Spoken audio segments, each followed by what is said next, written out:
Look who it is. It's your two favorite idiots and your best friend. We're here to rank the top 36 wide receivers for week 1 in fantasy football.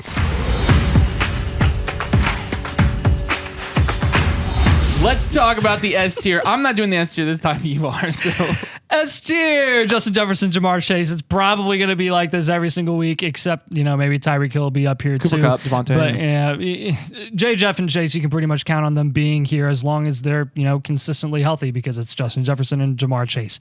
So I don't really think I have to even explain why they're up here at all. And on top of that, as a bonus, they're playing Tampa Bay and Cleveland. So yeah, Cleveland's good. Tampa Bay's not. So whatever. A tier. Can you do me a favor and explain why they're up there? Yeah, so they're up there because they're pretty cool and great and nice, and they're Justin Jefferson and Jamar Chase. All right, cool. I'll do the A tier. Tyreek Hill is going to be here. Tyreek Hill's playing the Chargers. Are you surprised about that? I wanted to do the A tier. Oh, sorry. Rip. You go ahead. Here, Yeah. hold on. Go ahead. Ooh.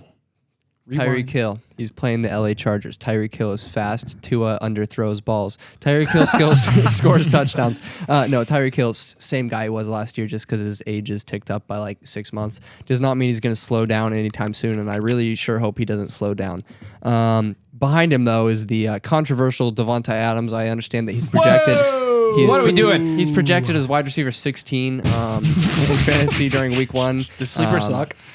And, obviously last year he sucked too. Week 1, he only scored 30 points, 10 receptions, 141 But he had a yards. better quarterback than Simon. Yeah, he had Derek Carr last year. Who's way better. Right. Mucho. Huge downgrade. He now has Jimmy Garoppolo throwing to him. But Devontae Adams is honestly, in my mind, he's a lock for like a top 8 wide receiver this week. Top 5. You silly boy. Behind him You don't know. is we're pulling the Garrett Wilson card here. Garrett Wilson, He's not a rookie anymore. First game with Hey. First game with Aaron Rodgers. We're excited to see what he can do. Honestly, I think he's going to be a target hog in that offense. He already was last year, 25% target share. You could see that approach 30. And week 1, Aaron Rodgers is going to want to prove that he is still him. So you could see Garrett Wilson really go off week 1. Wait, we're who's excited him? to see that. Never mind. Discount double check. Yep. It doesn't happen anymore. I No know, more it State Farm stinks. Aaron Rodgers. I know. Rip. And last in this tier, we have Stephon Diggs. Stephon Diggs, same thing. Stephon Diggs, week in and week out, has been a wide receiver 1 since he came to Buffalo. Let's not overthink He this. does have the best cornerback in the NFL on him. Week You're 1, so. overthinking it, man.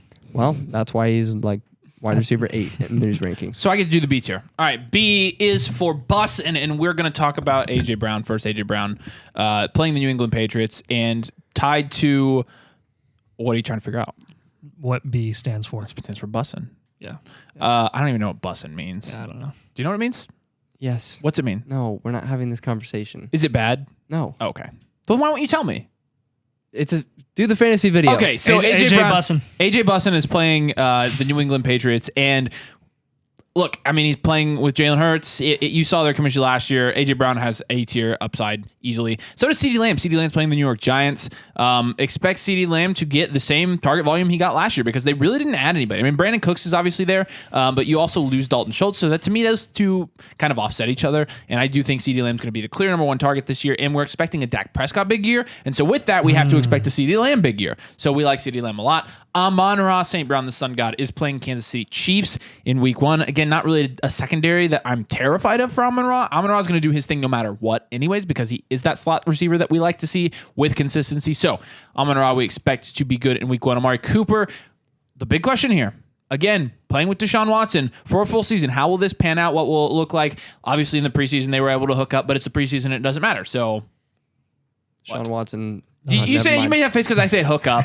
Nathan, every time. I got to stop saying that. Jalen Waddle is going to be next on this list. And last in this tier, he's playing the Los Angeles Chargers in week 1. And again, we got to rank Tyreek and Jalen Waddle up in these tiers because they're both that good. So. Yes. Yeah. C tier, Devonta Smith, wide receiver 2 in his own offense, but it didn't matter for him last year when he finished as a wide receiver 1 in fantasy. So I think you got to be excited for him even right off the bat week 1. I mean, it's either or. It's AJ Brown or Devonta Smith. Yeah, it could be both. They're both playing against New England though, so you could see Smith produce a little bit less than AJ Brown would, and then I would predict that for sure. Chris Godwin playing against Minnesota. Minnesota does not have a very good secondary. Yes, they brought in Brian Flores, so you got to expect him to at least make them an average defense. But week one, I can't talk. It's probably going to be ugly. And Godwin being the slot wide receiver there, even though Baker has his limitations, I think you got to be counting on Godwin to get a majority of those targets. Keenan Allen. When Keenan Allen is healthy, Keenan Allen is good. Keenan Allen is very good. Okay, and he's good. Sorry, you just said Brian Flores. You said that. Keep going, Keenan Allen. Yeah, Keenan Allen playing against the Miami Dolphins. This is a matchup, again, that we're expecting Justin Herbert to produce at a high level from a fantasy perspective, and you have to expect the wide receivers to reap the benefits of that. And week one, you expect the veterans, not the rookie, Quentin Johnson, to be getting those targets. Keenan Allen, I think, has got to be the focal point there for sure. T. Higgins, he's not playing in the same offense as Jamar Chase. T. Higgins is kind of... Yeah, we know what he is, but he is experienced. He is playing with Joe Burrow in an elite producing offense, playing against Cleveland, which is again, we've talked about this before. They have a very, very respectable defense, and they're only going to get better, I think, as the season progresses. But week one, expecting Joe Burrow to be healthy and slinging the ball to his top two guys in Higgins and Chase. Calvin Ridley, look, for an entire season's worth of an outlook for Ridley, I'd say that Avery and I are a bit lower than Simon is. But when you're looking at week one and the fact that they're playing the Colts, you got to be excited about starting Ridley week one. Even though he hasn't played ball in a long time, there is risk for that. But again, even just look at the matchup. Ridley, elite deep target, right. Deep threat. Playing against the Colts offense. Yeah. Just look up our Colts good. That's all. But the reason he is at the tail end of the C tier is going to be because he still hasn't played in 2 years. So D tier. Sure. In the D tier, we have D's for Debo's nuts. Jeez, man. Wow. Deebo Samuel. Obviously, Brock Purdy is the starter in San Francisco. Who would have guessed? But Deebo Samuel, we've seen what he can. Sorry. You guys talk over me all the time. No, it's so fun. Deebo Samuel obviously is just a beast after the catch, and we expect Brock Purdy to feed him the ball. He's going to get his fair amount of targets. They paid him for a reason. Please don't overthink what happened last year. He wasn't bad last year, even as it was. But let's see him get a good start week one. We're excited for that. Christian Kirk obviously was a wide receiver one last year. The Jags do bring in Calvin Ridley, but Christian Kirk is still playing against the Indianapolis Colts week one, and he's still going to be the most experienced wide receiver in that Jags offense with Trevor Lawrence. So we do expect to see him tear the Colts apart week one. We did some extensive research on this, and you can actually do it too. Go to Google and type "Our Colt Good." Brandon Ayuk is next here. We just mentioned Deebo Samuel. We expect sort of the same thing with Ayuk. We expect Ayuk to get the ball quite a lot from Brock Purdy. Brock Purdy's going to trust his playmakers, and they're going to produce. Both of these guys here in the D tier, either of them have a higher ceiling, but both of them have a pretty low floor on the same page. Behind him, we have Christian Watson. Christian Watson is playing with Jordan Love, in his first season starting in the NFL. We're excited to see what happens there. He's not a rookie, though. Christian Watson last year obviously had a historic run. We've seen what he's capable of. And Jordan Love could end up really depending on Christian Watson this year in that offense. We see the dynamism. Ooh. Good word right there. Ooh. Christian Watson brings to that offense, and we'll see how that plays out week one. Jerry Jeudy, here we have him playing under Sean Payton, obviously. If he's healthy. If he's healthy, he's also gotten rid of Nathaniel Hackett, and maybe him and Russ are able to come out swinging week one. Chris Olave here, playing with Derek Carr, the amazing quarterback who helped and held up Devontae Adams as an elite wide receiver last year. Devontae Adams would not have been that without Derek Carr, so expect the same thing from Olave this year. And expect a big fall off from Devontae Adams because he doesn't have Derek Carr throwing him the ball. The F tier. F is for friends who do so. DJ Moore is going to be first on this list. DJ Moore, my friend. He's playing against whomst, Nathan? Joe Barry's defense in Green Bay. And so for that reason alone, Green Nathan Bay for Go Barry. Bad. That's who they're playing. Yeah. We obviously like that matchup for DJ Moore, so we're going to rank him fairly high compared to where we're going to rank him probably the rest of the season. Because do keep in mind, he is being thrown to by at least last year, the worst quarterback in the league. So keep that in mind. Michael Pittman. Michael Pittman's playing Jacksonville, and look, A lot of people are completely out on Michael Pittman for this entire season. We're going to call our shot, rank him here during week 1, and we are going to be right when Michael Pittman gets 12 or more targets and probably 8 or more receptions. And that's probably all it's going to take for him to rack up 10, 11, 12 points in PPR. You think Anthony Richardson is throwing the ball 36 times? Pardon? No. For Pittman to get 12 or more targets, That's not true.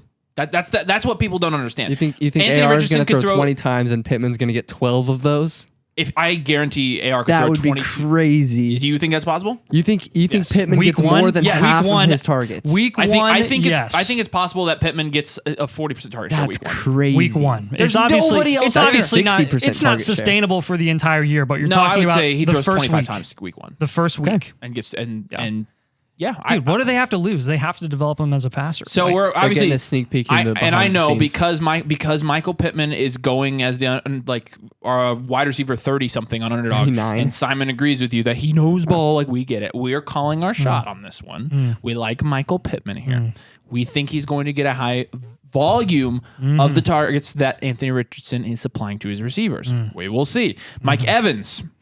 Why would we mention Mike Florless here? because they're playing the Minnesota Vikings defense. Oh, Run what- by you mean Mr. Brian Florless. You had to mention it's- Mike Flores. It's Brian Flores. It's Brian Flores. That's why I was Okay. confused. Yeah. Mike Evans playing the Minnesota Vikings, and yeah, we have to really kind Mention of Brian Flores. we kind of have to temper our expectations this year for literally any Bucks player. However, we obviously prefer Godwin over Mike Evans, and we're not going to be changing that.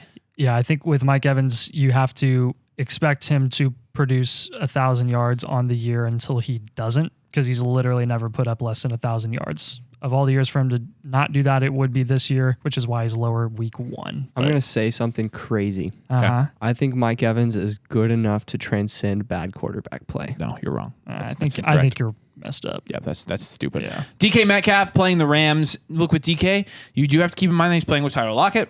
And now he's playing with Zach Charbonnet, who's going to get some receiving work. Potentially JSN, if he's healthy, question mark. But JSN's a rookie, so don't expect that to have any impact on DK Metcalf whatsoever. That being said, we're going to rank DK Metcalf right here, especially for week 1. Mike Williams is going to be next. Mike Williams playing the Miami Dolphins. Expect all the Chargers weapons to... I just anticipate that game being a shootout. Like, do that's with Kellen Moore in his first game, he's going to have something to prove there with the Chargers. And then the Miami Dolphins, you know how they are. They've got Tyler...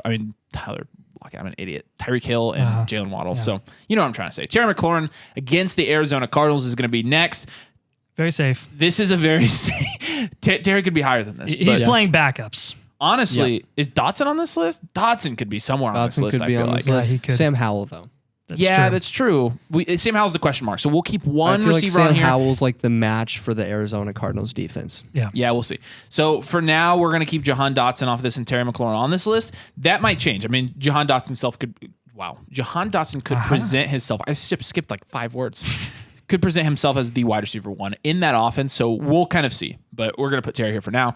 And then Tyler Lockett, who is playing with DK Metcalf. They're going to be in the same tier. Tyler Lockett outscored DK Metcalf last year. So honestly, you could rank him higher than DK. But they're going to take away from each other, and Jason's going to take away from both of them. So we're going to rank him here even against the Rams. We will rank him here. All right, finish it up. G tier, we got Deontay Johnson at the top of the G tier playing against San Francisco. We know San Francisco's defense. Yeah, they don't have D'Amico Ryans anymore, but whatever. It's still the Niners. It's still an elite level defense. I think the reason he's so low is because George Pickens is going to be a question mark. I mean, he has really showed out during the preseason, and could that really take away from Deontay Johnson, or could they complement each other? We don't really know. So we're going to be conservative with Deontay. He did not have a strong season last year at all, so we're just going to continue that until he proves that he can move up this list like we're hopeful and like we predict he will. But this is, again, week 1. We got to temper our expectations with Deontay Johnson. Gabriel Davis, he could give you 0 points or he could give you 45 points.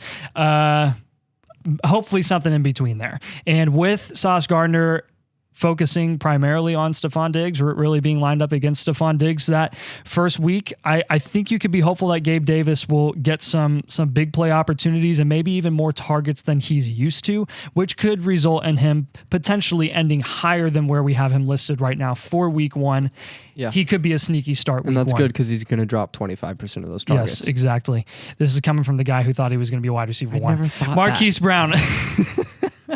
Marquise Brown playing in the likely the worst passing offense in the NFL, even though he's a very Clayton good wide Tune's receiver. a sleeper, dude. Clayton Tune. Well, yeah, because Colt McCoy got cut. Yeah, I know. So, that's who's literally starting for them. Yeah, so Or Josh Dobbs. Marquise Brown is a wide receiver one on that offense, so you do have to put him on this list, but his ceiling is going to be so capped this year. I don't think you can expect that much from him really at all.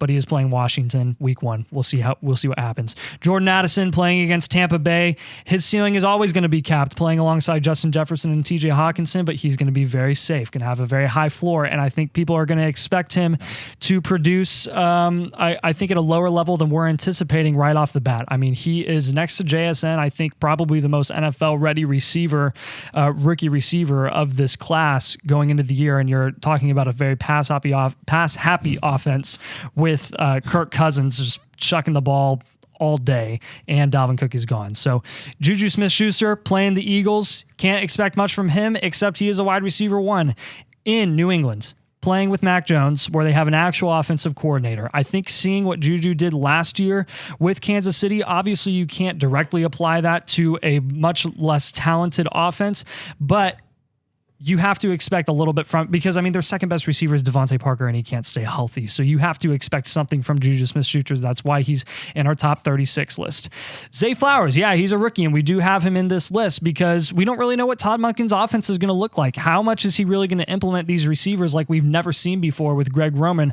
I think you could see that quite a bit, especially week 1 where they're playing probably a really bad defense in the Houston Texans. Jackson Smith-Njigba, you got to put an asterisk here. If Jackson Smith-Njigba plays, we will always include him in the top 36 because we do think he has that upside right off the bat, and I think he's going to prove it when he plays. He had surgery on his hand, broke his hand. That's unfortunate. He may miss week 1. We're hopeful that he comes, but again, if he doesn't start, you can just slide him off this list. He's at the end of this tier here. Yeah, so. We are definitely hopeful that he comes. And, you know, if you are looking for fantasy football rankings all year long, make sure you like this video and make sure you are subscribed to the channel as well. We hope you come and join our community because we have a great community going on here. And if you want to join our exclusive community with all of our exclusive content, flockfantasy.com/domain is where it's at. Use code domain for 30% off the entire site. Get our rankings, articles, etc. throughout the season. It's going to be great. We really appreciate you guys watching. Thanks for joining us, and we'll see you later.